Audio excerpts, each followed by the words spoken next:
I understand. A few minutes ago, I mentioned that Form 5498, and on it there's a box that says, here was your balance as of December 31st. So what you're saying is that we make a manual correction to that. Yeah. Right? And you have experience as a custodian. That is such an important point, because IRA custodians are required to send an RMD statement by January 31st of the year for which the RMD is due, right? Now, the RMD statement will include the fair market value as well as your fair market value statement. And they'll check box 11 because you have an RMD. You have an RMD due for the year.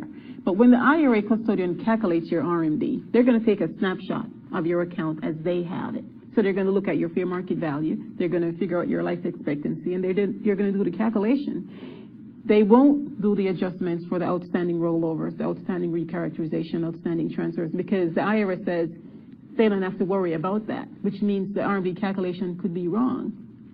So what I recommend for tax professionals is when you're doing the RMD calculations for your client, create a sheet and include all the amounts that you need to adjust the fair market value by.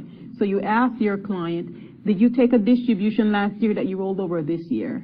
Did you convert an amount last year that you recharacterized this year? Did you start a transfer that you initiated in December that didn't complete until January? Because if the answer is yes to any one of those things, then you have to manually add those amounts to the fair market value and redo the RMD calculation. Otherwise, you're going to have an RMD shortfall.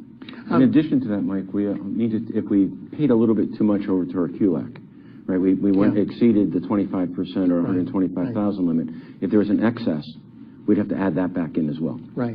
And excess transfers would be the same? Same way. Yeah. Denise, you kind of intrigued me about